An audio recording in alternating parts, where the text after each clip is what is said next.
اعوذ باللہ من الشیطان الرجیم بسم اللہ الرحمن الرحیم۔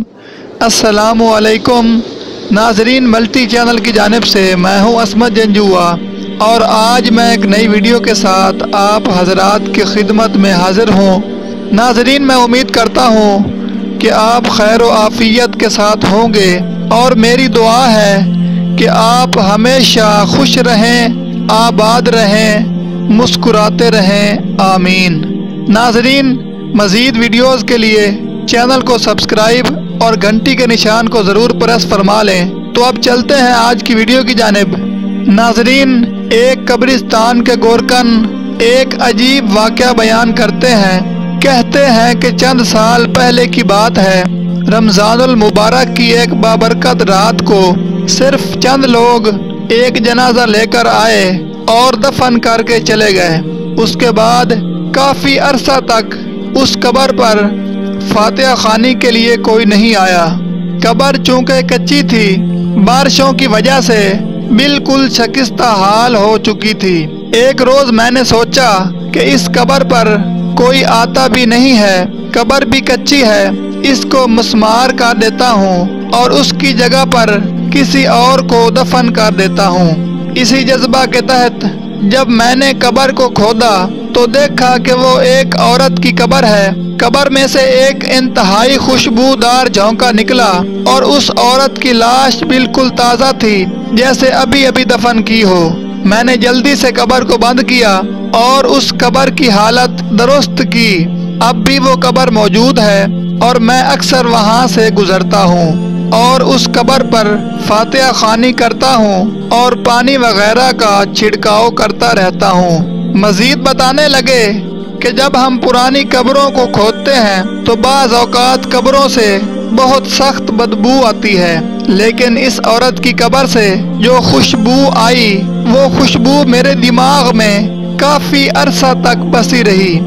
ایک روز میں حسب معمول قبرستان سے گزر رہا تھا تو میں نے دیکھا کہ اسی عورت کی قبر پر ایک بڑا سوٹ بوٹ پہنے شخص فاتحہ خوانی کر رہا ہے اور قبر پر پھولوں کا گلدستہ پڑا ہے۔ میں اس قبر کے پاس جا کر کھڑا ہو گیا۔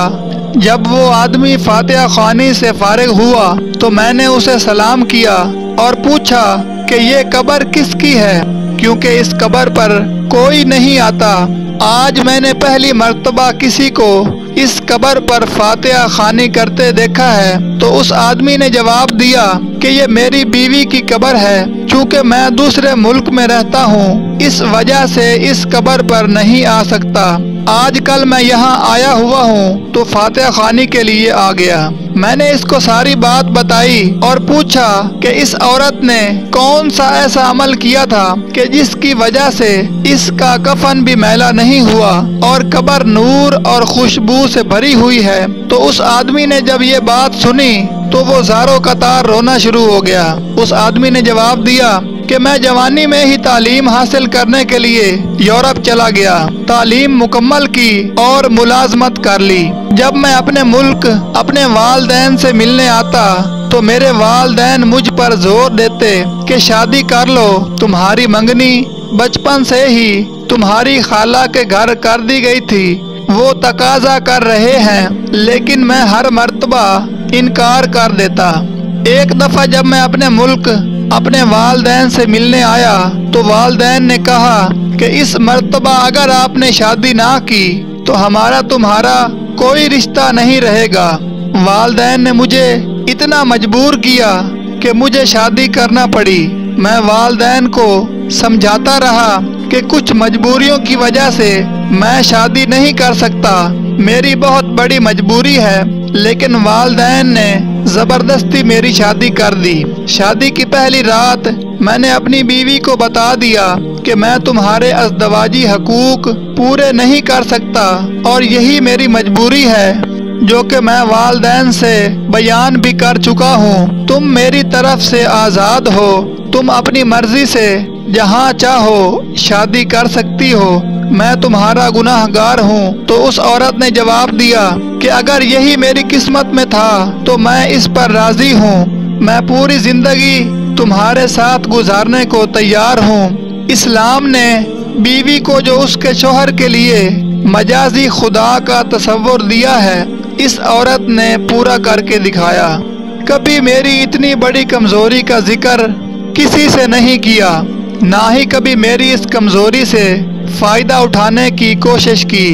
والدین جب اولاد کا ذکر کرتے تو ہم ڈاکٹروں کو پیسے دے کر غلط رپورٹ بنوا لیتے جس میں دونوں کو ٹھیک قرار دیا گیا ہوتا۔ اس نے میرے ساتھ بہت تعاون کیا، پاک دامنی، عبادت گزاری، غریبوں کے کام آنا، فلاحی کاموں میں سب سے آگے رہتی۔ یہ وہ تمام خوبیاں تھیں کہ جس کا اللہ تعالیٰ نے اس کو یہ اجر دیا ہے کہ آج اس کا کفن تک میلا نہیں ہے اور قبر خوشبودار اور نور سے بھری ہے۔ اس دنیا میں بھی یہ سرخرو ہوئی اور آخرت میں بھی اللہ تعالیٰ اس کے درجات کو بلند فرمائے۔ اس کے علاوہ اس شخص نے بتایا کہ یہ دنیا واقعی ایک کھیتی ہے، یہاں جو کاشت کرو گے آخرت میں وہی ملے گا، اور قبر اس کی پہلی منزل ہے۔ ناظرین، حدیث پاک میں یہ بات واضح طور پر موجود ہے کہ جو شخص نیک اعمال کرے گا اس کی قبر جنت کے باغوں میں سے ایک باغ ہوگا، اور جو شخص بدنیک ہوگا اس کی قبر جہنم کے گڑھوں میں سے ایک گڑھا ہوگا۔ ناظرین، میری دعا ہے کہ اللہ کریم ہمیں آخرت کی تیاری کرنے کی توفیق عطا فرمائے، آمین۔ ناظرین، یہ تھی ہماری آج کی ویڈیو۔ مزید ایسی ویڈیوز کے لیے ملٹی چینل کو لازمی سبسکرائب کر لیں اور ساتھ ہی گھنٹی کے نشان کو بھی ضرور پریس فرما لیں تاکہ ہماری نئی آنے والی تمام ویڈیوز سب سے پہلے آپ حضرات کو مل سکیں۔ ویڈیو دیکھنے کے لیے بہت شکریہ۔ اللہ حافظ۔